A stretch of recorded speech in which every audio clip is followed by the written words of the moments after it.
Bismillahirrahmanirrahim. Thank you for the kind introduction. It's indeed a great pleasure and privilege to be invited to this August audience. I understand a number of you here in Pakistan, and there's, of course, all of you who are joining internationally as well. I was just saying to Ashfaq Tola Saab that you have picked actually a great and a very timely topic. Not only figuring out, but going for the opportunity in crisis. And I have to say that organizers must have been impressed with what Winston Churchill once said, that never let a good crisis to waste. Now, Pakistan has its, fair share of ups and downs, and we are indeed in the midst of macroeconomic instability, which is exacerbated by the political wrangling. Now, we also know, and this is over years and decades, that this is one country which has always shown resilience. We bounce back, and we bounce back in a very, very strong way. And the reality is the size and scale and the potential of this country will always keep both the domestic and the international investors interested. But the important thing is that we keep faith. And, it's just mentioned, I'm in different forums. Ashfaq Tola Saab, mashallah, is now in the cabinet. There's no dearth of policy prescriptions in Pakistan. We know the what and the why part of it. Where we falter is the how part of it, the implementation, the execution of what we need to do as a country. And that's where, I want to spend, a few minutes, the next 10 minutes that I've been allocated, to not talk about, the theoretical aspects of what can happen in a crisis, but talk about over the last 3 to 4 years, what HBL has gone through. And, how we have, we are very, very fortunate to be the largest bank in the country, and also by the State Bank been designated as a DSIB, which means we are a systemically important bank in the country, and therefore our fortunes are directly linked with the fortunes of the country. So I just want to draw your attention to 2 or 3 experiences that we have gone through over the last 3 to 4 years. And I would want to start from the COVID period, right? And at the peak of COVID, roughly 1/3 to 50% of our physical network was closed. Not only HBL, we have the largest network, about 1,700 branches.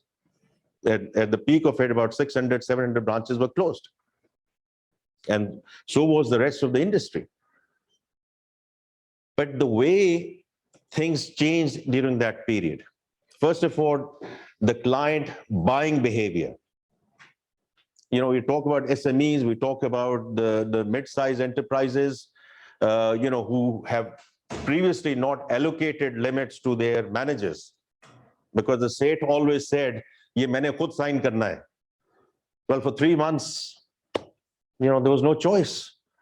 You had to go and get into digital platforms, get into internet banking, and that's where the banks came in and HBL came in, right? Because there was a demand which had to be catered, because we essentially moved seamlessly to a virtual space in a period of 3 to 4 months, because the demand was there, and then the banks, including HBL, we stepped up.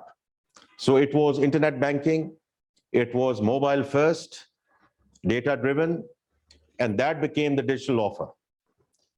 Or, the point of all of that was, in a crisis, we could have just said, while we are in essential service, we cannot deliver.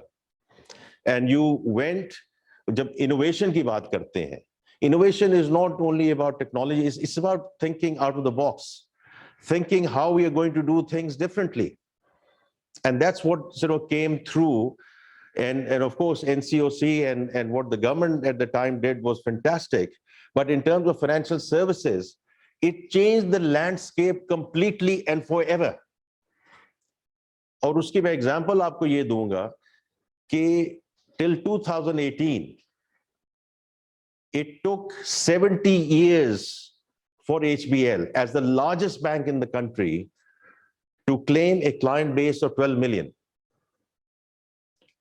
Alhamdulillah, last September, which is September 2022, our client base had gone up to 32 million.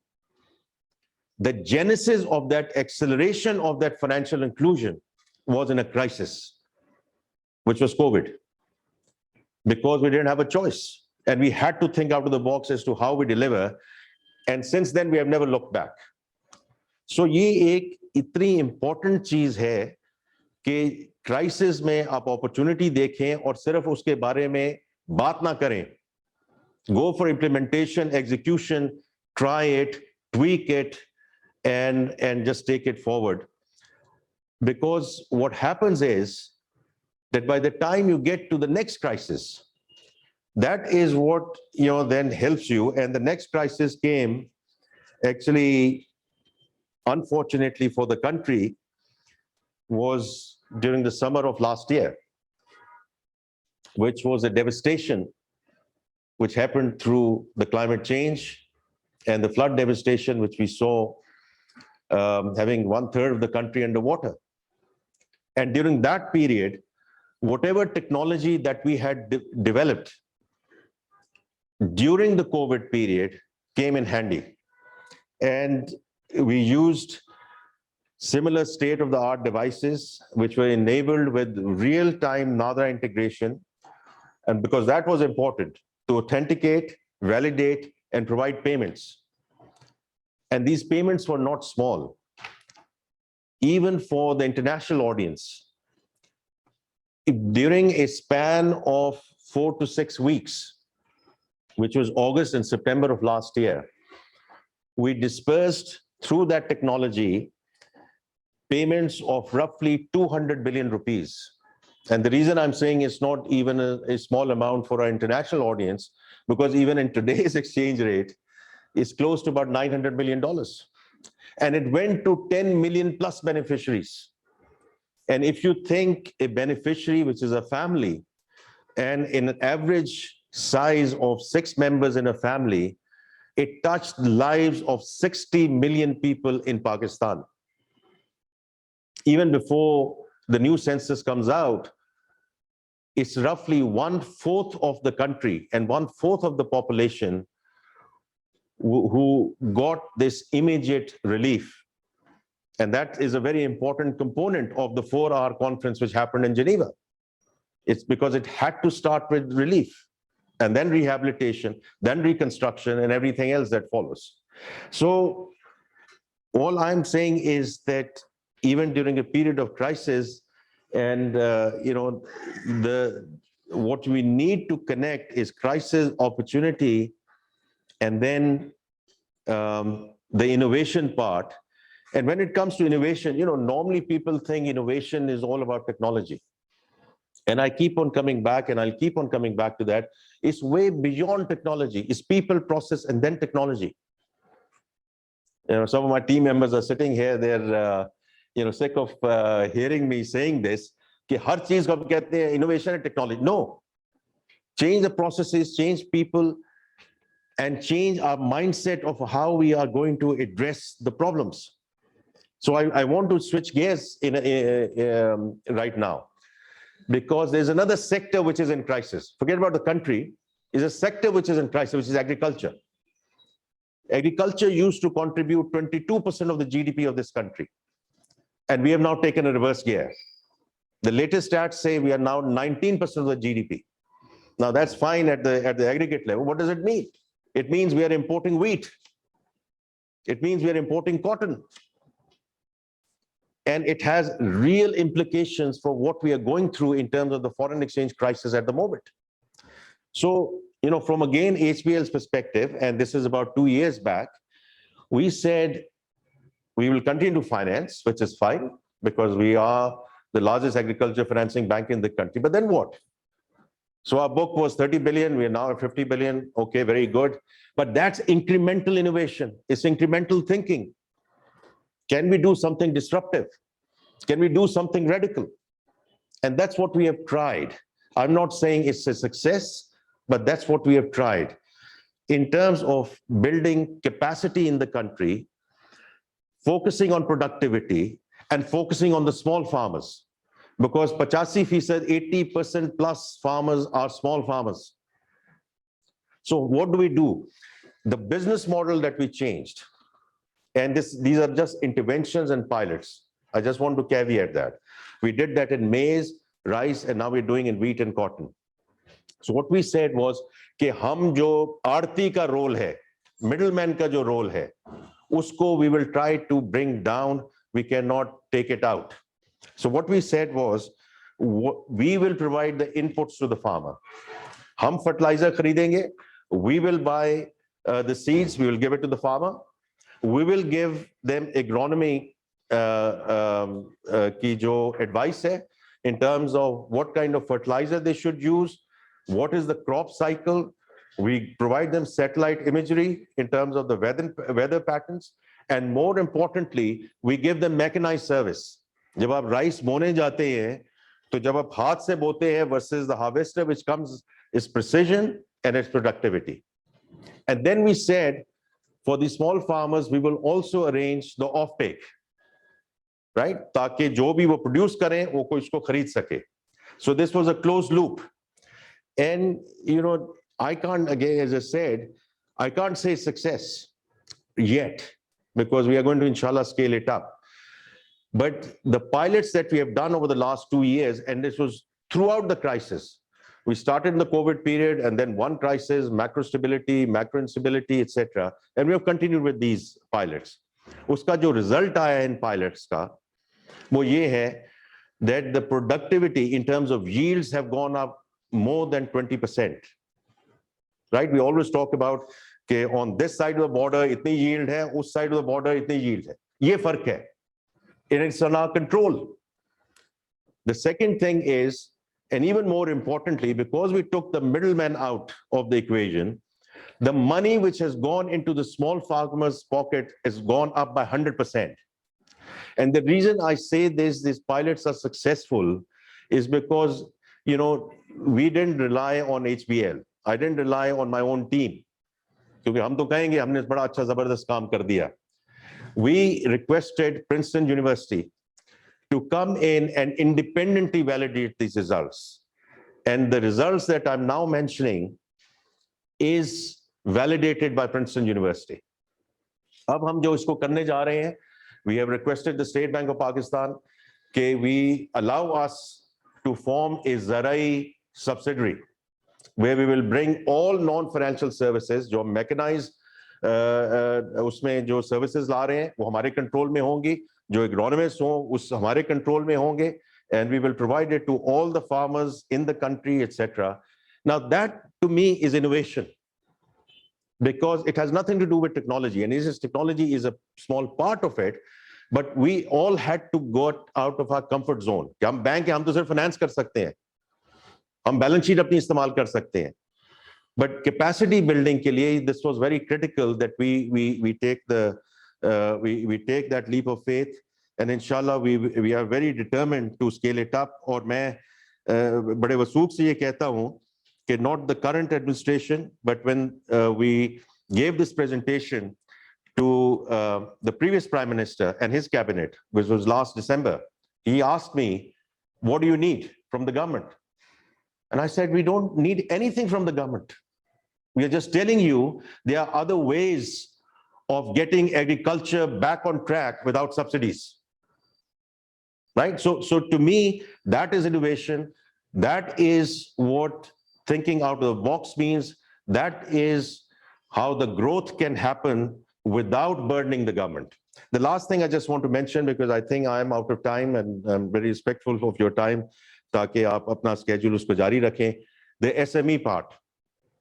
Again, the banks in general, HBL usme included tha. When we talk about SME, we sort of muddle up the S and the M.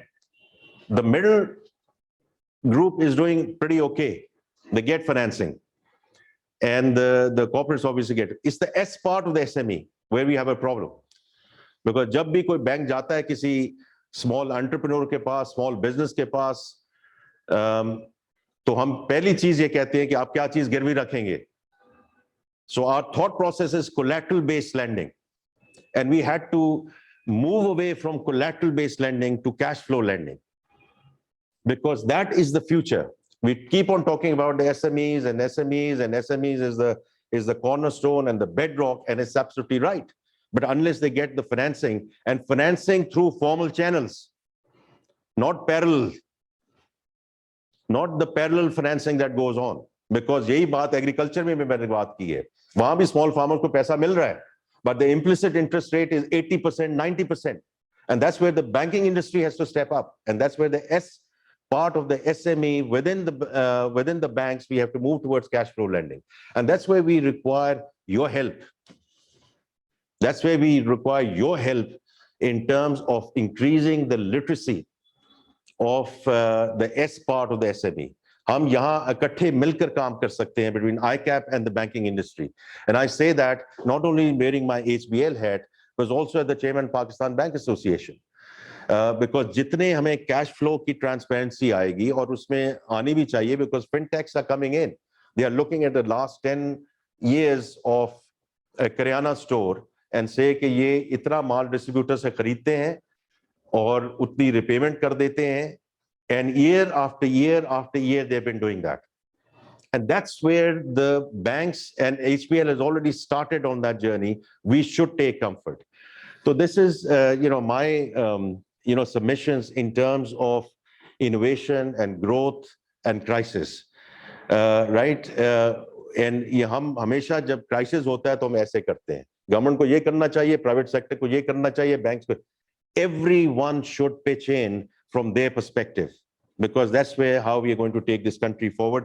My last submission would be, Ashfaqullah Sahab, aap yahan baithe hain, we have the brightest minds in the country on this conference at this point in time. And my request to all of you would be, the way I have mentioned that the banks need to get out of their comfort zone, HBL needs to get out of their comfort zone, you all need to get out of your comfort zone. Forget about only dealing with finance. मैंने अभी इनको आके कहा है कि is an MIT engineering graduate who is our CFO, and he's doing okay. And then we have two of the finest chartered accountants who are working for us in my executive committee, doing very different things in life than finance. And that's your potential. That's what I would invite you to come in and play a broader role in the economy of the country than just the finance bit as well. Once again, I'm very grateful to Ashfaqullah Sahab, aapko, the organizers, for asking me to be here. It's been a huge privilege. Thank you.